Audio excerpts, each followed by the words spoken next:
హింసని ప్రయోగించటం ద్వారా నైతికతని సస్టైన్ చేయటం. విజయ్ నిర్మల్ గారు డైరెక్ట్ చేసినటువంటి కవిత అనే సినిమా. కృష్ణ గారితో తన కోరికని వెల్లడించారు ఆవిడ.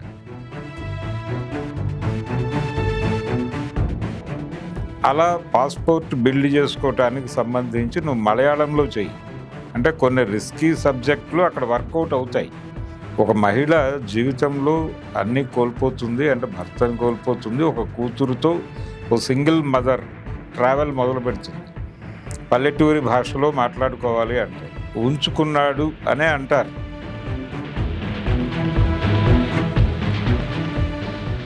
ఆ క్యారెక్టర్ తెలుగులో సావిత్రి గారు చేశారు. ఆ కొడుకు ఈ అమ్మాయితో ప్రేమలోకి వెడతాడు. తను ఉంచుకున్నటువంటి ఆవిడ కుమార్తె మీద కూడా కన్నేస్తాడు ఈ కామంది. ఈ సినిమాలో చెప్పాల్సిన విషయాన్ని చెప్పాల్సిన పద్ధతిలో చెప్పలేదేమో అని అనిపిస్తుంది.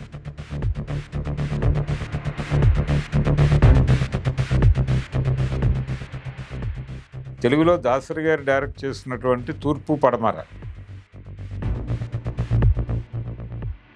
ఈవిడ ప్రపంచంలో తన కూతురులాగే ఒక తెంపరితనంతో ఉన్నటువంటి ఒక కుర్రాడు కనిపిస్తాడు. అతనికి అనుకోకుండా ఒక అమ్మాయి పరిచయం అవుతుంది. కానీ అక్కడ దాకా నడిపేసిన తర్వాత బాలచందర్ గారికి చిన్న డౌట్.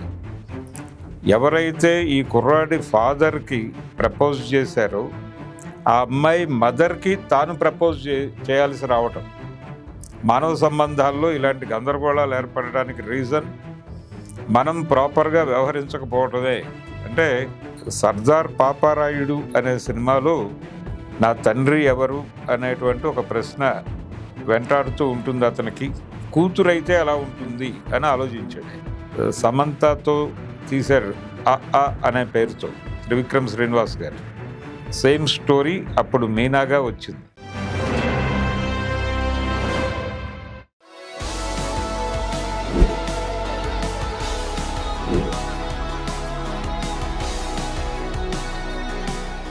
మానవ బంధాలకి నైతిక ప్రమాణాలకి మధ్య ఒక ఘర్షణ ఉంటుంది. అంటే నైతిక బెత్తంతో చాలా సహజంగా ఏర్పడేటువంటి మానవ సంబంధాలని బెదిరించి వాటి మీద హింసని ప్రయోగించటం ద్వారా నైతికతని సస్టైన్ చేయటం. అంటే నైతికతకి ఒక ప్రయోజనం ఉంటుంది.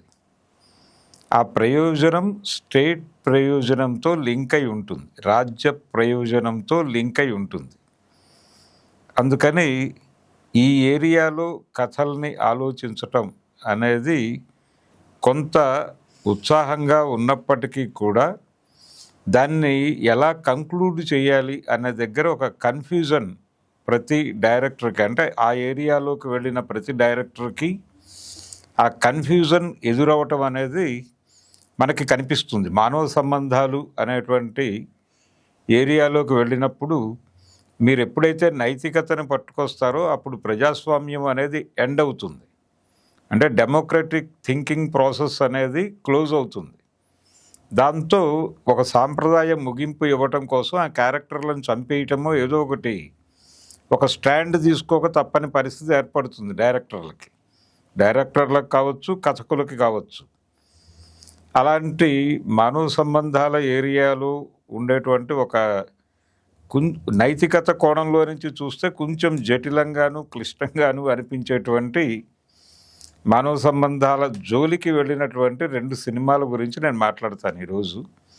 అందులో ఒకటి విజయ్ నిర్మల్ గారు డైరెక్ట్ చేసినటువంటి కవిత అనే సినిమా. ఇది తెలుగులో 76 ఆ ప్రాంతాల్లో వచ్చింది, కానీ యాక్చువల్గా ఇది 72లో మలయాళంలో తీసినటువంటి సినిమా. ఎందుకు మలయాళంలో తీశారు అంటే ఆవిడ డైరెక్షన్ చెయ్యాలి అని అనుకున్నప్పుడు కృష్ణ గారితో తన కోరికని వెల్లడించారు ఆవిడ. ఆయన ఏం చెప్పాడంటే, అసలు నువ్వు తీయగలవా లేదా అనే దానికి ఒక పాస్పోర్ట్ ఉండాలి కదా, అలా పాస్పోర్ట్ బిల్డ్ చేసుకోవటానికి సంబంధించి నువ్వు మలయాళంలో చెయ్యి. అంటే కొన్ని రిస్కీ సబ్జెక్టులు అక్కడ వర్కౌట్ అవుతాయి, తెలుగులో ఇబ్బంది పెడతాయి. అలాగే బడ్జెట్ వైజ్ కూడా నీకు తక్కువ ఖర్చులో సినిమా అయిపోతుంది అక్కడ. తెలుగు సినిమా అంటే కొంచెం ఎక్కువ డబ్బులు పెట్టాల్సి వస్తుంది. సో ఒకవేళ అది ఫెయిల్ అయితే నష్టం తక్కువలో బయటపడతావు.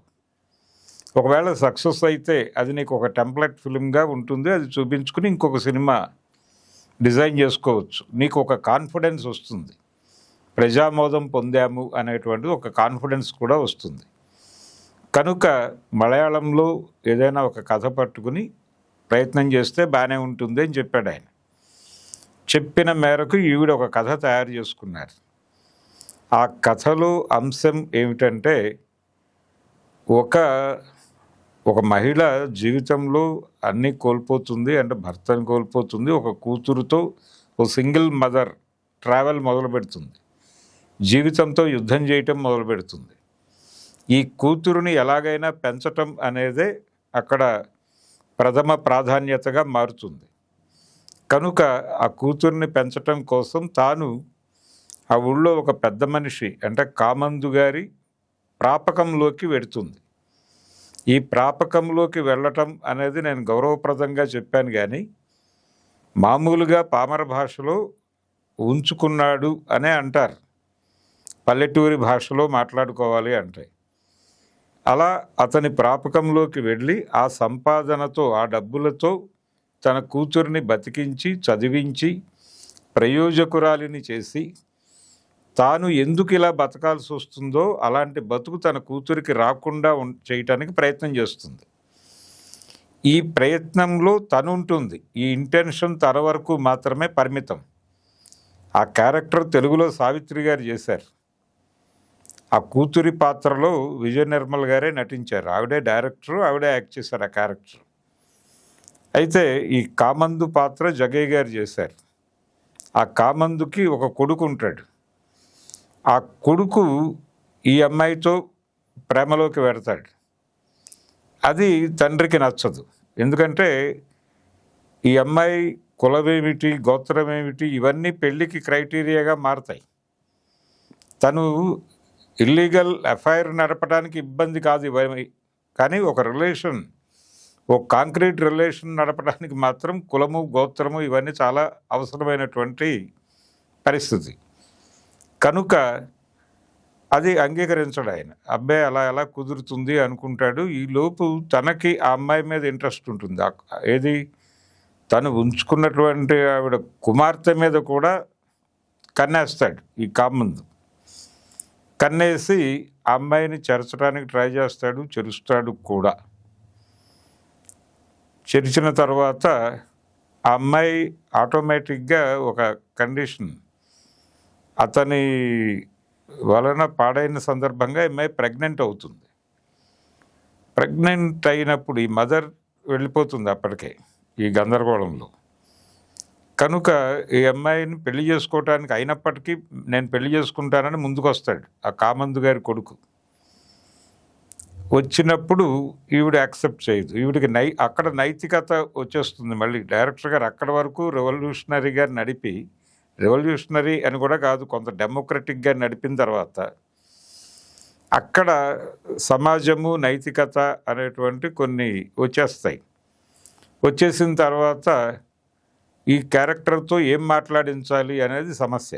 యాక్సెప్ట్ చేస్తే అదొక పద్ధతి, యాక్సెప్ట్ చేస్తే సమాజం అంగీకరిస్తుందా అనేటువంటిది ఒక డైలమా. ఆ డైలమాతో అంటే యాక్చువల్గా విక్టిమ్ తనేమీ కోరి ఆ రిలేషన్లోకి వెళ్ళదు, బలవంతంగా వశపరుచుకుంటాడు, అతను రేప్ చేస్తాడు. అతను దుర్మార్గుడు, అతని వలన జరిగినటువంటి ఇబ్బంది అది తుడిచేసుకుని తన జీవితంలో మూవ్ ఆన్ అయిపోవాలి, ఇలాంటివి పట్టించుకోనక్కర్లేదు, ఇది జస్ట్ యాక్సిడెంట్ అన్న పద్ధతిలో వెళ్ళిపోవచ్చు.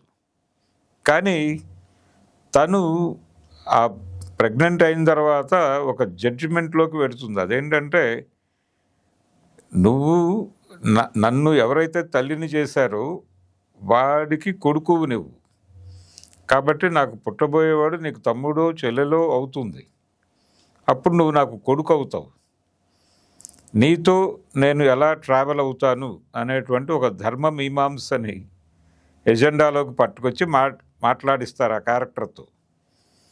అది ఒక పరిమితులకి గురవటం అంటే అంటే ఎంచుకున్నటువంటి మానవ సంబంధాల్లో జరిగేటువంటి కొన్ని ఇలాంటివి, అంటే ఇలాంటి సందర్భాలు వచ్చినప్పుడు వాటిని ఎలా హ్యాండిల్ చేయాలి, డెమోక్రటిక్గా ఎలా హ్యాండిల్ చేయాలి, ఎలా జీవితాన్ని ముందుకు తీసుకెళ్ళాలి, ఇవేవి ఇబ్బంది కాదు. నిజానికి అది ఒక యాక్సిడెంట్ అని తీసుకుని అక్కడి నుంచి మూవ్ ఆన్ అయిపోవచ్చు. కానీ దాన్ని ఆ రేప్ జరగటం అనే దాన్ని ఒక చాలా పెద్ద అంశంగా భావించి అక్కడ ఏదో జరిగిపోయింది, ఇక అమ్మాయి జీవితంలో ఇంకా ఎందుకు పనికిరానటువంటి పరిస్థితి అన్నట్లుగా ట్రీట్ చేయటం అనేది ఎందుకు చేస్తారు అంటే సమాజంలో ఆ రకమైన భావజాలం ఉంది కాబట్టి. దాన్ని రెస్పెక్ట్ చేయకపోతే సినిమాని వాళ్ళు నిరాదరిస్తారేమో అనే భయం చొప్పున అక్కడ సరెండర్ కావడం జరుగుతుంది సొసైటీకి. అలా సరెండర్ అవటం వలన ఈ సినిమాలో చెప్పాల్సిన విషయాన్ని చెప్పాల్సిన పద్ధతిలో చెప్పలేదేమో అని అనిపిస్తుంది. ఇలాంటి మానవ సంబంధాలకు సంబంధించినటువంటి ఒక జటిలమైన వ్యవహారంలోకి ఇరుక్కున్నటువంటి మరో కథ తెలుగులో దాసరి గారు డైరెక్ట్ చేసినటువంటి తూర్పు పడమర. అది తమిళ్లో అపూర్వ రాగంగల్గా తీశారు. అపూర్వ రాగంగల్నే మనకి తెలుగులో తూర్పు పడమరగా తీసుకొచ్చారు ఈయన దాసరి గారు. బాలచందర్ గారి కథ అది. బాలచందర్ గారు అల్లారు. ఆ అల్లికలో విషయం ఏంటంటే, ఒక సంగీత విద్వాంసురాలు ఉంటారు, ఆవిడకి ఒక కూతురు ఉంటుంది. ఆ కూతురుకి ఈ మదర్కి మధ్య ఒక సైకలాజికల్ డిఫరెన్సెస్ ఉంటాయి. ఆ అమ్మాయి తన ధోరణిలో ఉంటుంది, ఈవిడ తన ప్రపంచంలో తాను జీవిస్తూ ఉంటుంది. ఈవిడ ప్రపంచంలో తన కూతురులాగే ఒక తెంపరితనంతో ఉన్నటువంటి ఒక కుర్రాడు కనిపిస్తాడు. అతన్ని గైడ్ చేసి కొంచెం ఉపయోగపడే మనిషిగా మార్చడం కోసం ప్రయత్నం చేస్తూ ఉంటుంది ఆవిడ. ఈ ప్రయత్నంలో ఆవిడ మీద ఒక ప్రేమ పెంచుకుంటాడు ఆ కుర్రాడు. ఈవిడ ఏమిటి, ఈవిడ పర్సనల్ లైఫ్ ఏమిటి అనేది అతనికి తెలియదు. కానీ ఈ తన లైఫ్ పార్ట్నర్గా ఊహించుకోవటం మొదలు పెడతాడు.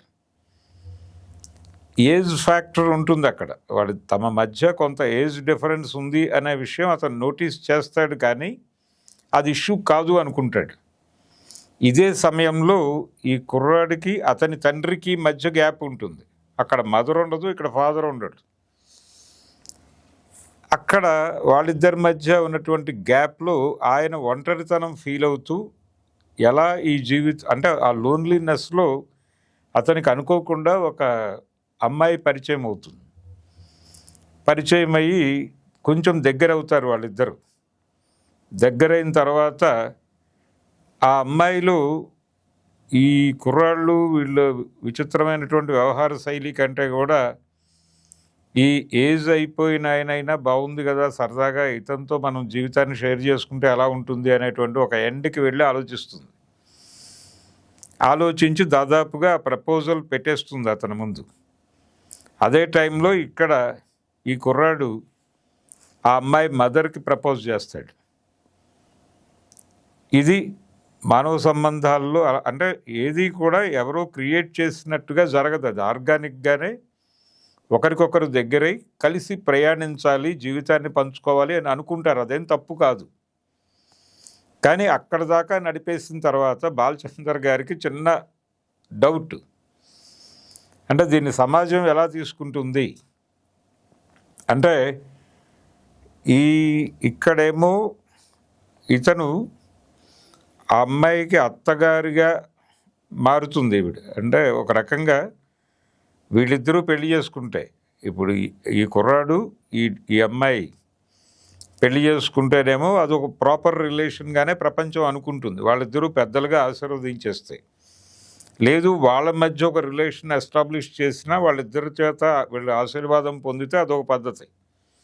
అలా కాదు, ఇక్కడ రివర్స్లో పెడుతుంది కథ.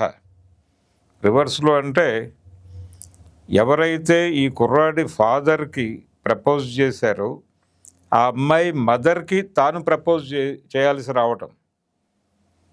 ఈ కాంప్లెక్సిటీ ఎవరి కాళ్ళకు నమస్కారం పెట్టాలో తెలియనటువంటి పరిస్థితి. అంటే ఆ ఏజ్డ్ మ్యాన్కి, అంటే ఈ కుర్రాడి ఫాదర్ యాంగిల్లో కథని తీసుకుంటే, అతను పెళ్లి చేసుకోవాలనుకున్నటువంటి అమ్మాయి, ఈ యంగ్ గర్ల్, వాళ్ళిద్దరూ పెళ్లి చేసుకుంటే అతనికి ఈవిడ అత్తగారు అవుతుంది. ఏది, తన కొడుకు ప్రేమించినటువంటి అమ్మాయి. ఈ గందరగోళం, ఎవరి కాళ్ళకి ఎవరు నమస్కారం పెట్టాలి, ఇది పద్ధత అని చెప్పేసి ఒక ప్రశ్న వేసి, ఇలాంటి రాంగ్ ఏరియాల్లోకి వెళ్ళిపోతున్నాం మనము. మానవ సంబంధాల్లో ఇలాంటి గందరగోళాలు ఏర్పడడానికి రీజన్ మనం ప్రాపర్గా వ్యవహరించకపోవటమే. అంటే మనలో కొడుకు తండ్రికి మధ్య ఒక ప్రాపర్ రిలేషన్ ఎస్టాబ్లిష్ కాకపోవటము, ఇక్కడ తల్లి కూతుళ్ళ మధ్య సమన్వయం మిస్ అవ్వటము, ఈ గందరగోళాలన్నీ ఇలాంటి విషయాలకి లీడ్ అవుతున్నాయి. కాబట్టి ఈ రిలేషన్స్ ప్రాపర్గా ఉంటే ఇలాంటి గందరగోళాలు రావు అన్న పద్ధతిలోకి తీసుకెళ్ళి అలా కంక్లూడ్ చేసేస్తారు కథని. అది కూడా కొంతమేరకు ఈ నైతిక ప్రమాణాలకి భయపడి నడిపినటువంటి పరిస్థితి. అందుకని మానవ సంబంధాలని ప్రజాస్వామికంగానే ట్రీట్ చేయాలి అనుకుంటే ఈ గందరగోళం రాదు. సో మానవ సంబంధాలని కంట్రోల్ చేయటం అనేది రాజ్యానికి అవసరం. రాజ్యానికి అవసరమైన పనిని చేసేది నైతికత. ఈ నైతికతకి సరెండర్ అయ్యి మంచి కథల్ని కూడా మనం ఇలా ఒక సాంప్రదాయ ముగింపుకి తీసుకొచ్చేసి క్లోజ్ చేయటం అనేది ఈ రెండు సినిమాల్లోనూ ప్యారలల్గా కనిపిస్తుంది. దాదాపు 70 దశకంలో వచ్చిన సినిమాలే రెండు. ఈ అపూర్వ రాగంగళ్ళు అనేది రజనీకాంత్ గారికి మొదటి సినిమా, ఆయన తెర మీద కనిపించిన మొదటి సినిమా. దాదాపు అందులో రజనీకాంత్ క్యారెక్టరు, అలాగే శ్రీవిద్య గారి క్యారెక్టరు, ఆ నడిచిన పద్ధతి, దాన్నే దాదాపుగా తర్వాత రోజుల్లో స్వాతి అనే సినిమాలో క్రాంతి కుమార్ గారు కూడా వాడాడు ఆ ఎలిమెంట్ని. అది కూడా అదొక ప్రశ్నని లేవనెత్తేటువంటి కథే. అంటే సర్దార్ పాపారాయుడు అనే సినిమాలో తండ్రి స్వతంత్ర సమరంలో ఉంటాడు. అనుకోకుండా ఒక ఆశ్రమంలో తను ప్రేమించిన అమ్మాయిని పెళ్లి చేసుకుంటాడు. అది గాంధర్వ వివాహం. ఆవిడ ప్రెగ్నెంట్ అవుతుంది. ఈలోపు అతనికి విప్లవోద్యమం నుంచి కబురు వస్తుంది, వెళ్ళిపోతాడు. అక్కడ అరెస్ట్ అవుతాడు, జైలుకి వెళ్ళిపోతాడు. అతను ఏమైపోయాడో తెలీదు. ఈవిడ ప్రెగ్నెంటు, పిల్లాడిని కంటుంది, ఆ పిల్లాడిని పెంచుతుంది. నా తండ్రి ఎవరు అనేటువంటి ఒక ప్రశ్న వెంటాడుతూ ఉంటుంది అతనికి. క్రాంతి కుమార్ గారికి ఆ సినిమా అయిపోయిన తర్వాత, పాపారాయుడు సినిమా రిలీజ్ అయ్యి అది హిట్ అయిపోయిన తర్వాత ఆయనకు ఒక ఆలోచన. అదేంటంటే, ఈ క్వశ్చన్ అడిగేది అక్కడ కొడుకు, నేను ఎవరికి పుట్టాను అనేటువంటి ప్రశ్న అడిగేది కొడుకు. ఆ క్యారెక్టరు కూతురైతే ఎలా ఉంటుంది అని ఆలోచించాడు ఆయన. కూతురైతే ఎలా ఉంటుంది అనే కథే స్వాతి. ఆయనే డైరెక్ట్ చేసిన సినిమా. పాపారాయుడేమో ఆయన ప్రొడ్యూసరు, దాసరి గారు డైరెక్టరు. స్వాతి సినిమా ఆయనే ప్రొడ్యూసరు, ఆయనే డైరెక్టరు. సుహాసిని గారితో చేయించారు. సేమ్ శారద గారినే తీసుకెళ్లారు, అక్కడ కూడా మదర్ క్యారెక్టర్కి. ఇలా నడిచినటువంటి కథలు. అంటే అందులో కూడా కొంత మళ్ళీ అటు తిరిగి ఇటు తిరిగి ఒక సాంప్రదాయ ముగింపు దగ్గరికే తీసుకొస్తారు మళ్ళీ కథని. అందుకని తెలుగు కావచ్చు, తమిళ్ కావచ్చు, మానవ సంబంధాల్లో ఒక ప్రజాస్వామికతని కోరుకుంటూ కథని ఆ దిశగా నడపటం అనే పద్ధతిని వదిలేసి సాంప్రదాయం ముందు సాగిలపడటం అన్న ధోరణిలో ఒక కుదింపుకు తీసుకొచ్చి ముగించటం అనేది ఇలాంటి కథలు అన్నిట్లోనూ కామన్గా కనిపించేటువంటి లక్షణం. కానీ ఈ మేరకు ఆలోచించగలగటం అనేది డెఫినెట్గా ఆ రోజున విజయ నిర్మల్ గారు కవిత అనే సినిమా మలయాళంలో తీసిన టైంలో 72లో ఆవిడ అలా ఆలోచించటం, అలాంటి కథని డిజైన్ చేసుకోవటం అనేది డెఫినెట్గా గొప్ప విషయమే. ఆ తర్వాత ఆవిడ గిన్నీస్ బుక్ రికార్డుల్లోకి ఎక్కేటన్ని సినిమాలు తీశారు. దాదాపు 47 సినిమాలు, 50కి దగ్గరగా వచ్చారు ఆవిడ. అన్ని సినిమాలు డైరెక్ట్ చేసినటువంటి డైరెక్టర్ తెలుగులో మరి ఎవరూ కనిపించరు, తెలుగులోనే కాదు ఇండస్ట్రీలోనే ఎవరూ కనిపించరు. ఆడపిల్లలు డైరెక్షన్ వైపు రావటమే తక్కువ, వచ్చి సక్సెస్ఫుల్గా కెరియర్ని నడిపింది ఆవిడ. చాలా హిట్ సినిమాలు చేశారు. ఆవిడ తర్వాత చేసిన సినిమా మీనా, అది నవలా చిత్రమే. ఎద్దనపూడి సులోచనారాణి గారు రాసినటువంటి నవలను తీసుకుని సినిమాగా నడిపారు. దుక్కిపాటి మధుసూదన్ రావు గారి దగ్గర రైట్స్ తీసుకుని తీశారు. అదే సినిమాని చాలా కాలం తర్వాత సమంతతో తీశారు, అ అనే పేరుతో, త్రివిక్రమ్ శ్రీనివాస్ గారు. సేమ్ స్టోరీ అప్పుడు మీనాగా వచ్చింది. అది కూడా 70 దశకం. అప్పటికి కృష్ణ గారికి మాస్ ఇమేజ్ ఉంది, ఆయనతో పంచకట్టించి పల్లెటూరి యువకుడి పాత్ర చేయించారు ఆవిడ. అలా సక్సెస్ఫుల్గా ఆవిడ డైరెక్షన్, అంటే ఆవిడ డైరెక్టర్గా ఆవిడ కెరియర్ని సక్సెస్ఫుల్గా నిలబెట్టినటువంటి సినిమాగా అయితే కవితని చెప్పుకోవాలి. అయితే ఈ కవిత తెలుగు వెర్షన్కి అప్పటి ప్రభుత్వం వినోద పన్ను మినహాయింపు ఇచ్చింది. ఇవ్వడంతో దాని టికెట్ల రేట్లు తక్కువ, రూపాయికే టికెట్ ఇచ్చేవాళ్ళు. అందుకని చాలామంది ఆ సినిమా చూశారు. కొంచెం ఈ మానవ సంబంధాలు, ఒక భూస్వామి దౌర్జన్యం, మనుషుల్ని కంట్రోల్లోకి తీసేసుకోవటం, తన ఇష్టానికి వాడుకోవటం, ఈ ఎలిమెంట్స్ అన్నీ జనాలకు బాగా కనెక్ట్ అయినాయి. అందుకని అది సక్సెస్ఫుల్ సినిమాయే. కానీ ఇప్పుడు ఆ సినిమా చూడాలంటే ఎక్కడ దొరకట్లేదు, ఆన్లైన్లో కానీ ఎక్కడ. ఏమిటి ప్రాబ్లం అంటే, ఇవి విజయ ల్యాబ్లోనూ ఎక్కడో కిల్ అయిపోయింది అనేది వాళ్ళు చెప్తున్నటువంటి మాట, ప్రొడ్యూసర్స్. మేబీ అది ఎవరైనా డిస్ట్రిబ్యూటర్ దగ్గర దొరకచ్చేమో అని ఒక ప్రయత్నం చేస్తున్నారు ఇప్పటికీ. నాకు గుర్తున్నంత వరకు తారక రామారావు రిలీజ్ చేసినట్టున్నారు ఈ సినిమా, శేషగిరిరావు గారు. ఒకవేళ దొరికి బయటకు వస్తుందేమో. ఈ సినిమా ఒకటే కాదు, విజయ నిర్మల్ గారు డైరెక్ట్ చేసినటువంటి మరో సినిమా దేవుడే గెలిచాడు కూడా అవైలబుల్గా లేదు ఇప్పుడు. ఆ సినిమా కూడా మంచి సినిమానే, ఒక మంచి కథతో తీసినటువంటి సినిమా. అది కూడా ఇప్పుడు మార్కెట్లో లేదు, అవైలబుల్గా లేదు కంటెంట్. వీటిని ఏ డిస్ట్రిబ్యూటర్ అయినా తన దగ్గర బాక్సెస్ ఉంటే, ఆ రోజుల్లో అలా డిస్ట్రిబ్యూటర్ల దగ్గర స్ట్రక్ అయిపోయినటువంటి సినిమాలు చాలా ఉన్నాయి. వాటిని ఎలాగో ఏదో పద్ధతిలో బయటకు తీసుకురాగలిగితే ఈ జనరేషన్ ఆ రోజుల్లోనే ఇంత అడ్వాన్స్డ్గా ఆలోచించారు అని అర్థమవుతుంది. అందుకని ఈ సినిమాలు, అలాగే దాసరి గారి నీడ, ఇవన్నీ డిస్ట్రిబ్యూటర్ల చేతుల్లోనే ఉండాలి. వాటిని బయటకు తీసుకొచ్చి ఏదో పద్ధతిలో డిజిటలైజ్ చేయగలిగితే ఓ మంచి కంటెంట్ని జనం ముందుకు తీసుకొచ్చిన వాళ్ళు అవుతారు. ఆ ప్రయత్నం జరగాలని కోరుతూ ఈ కవిత కథని ఈ జనరేషన్కి చెప్పడం కోసం ఈ వీడియో చేస్తున్నాం.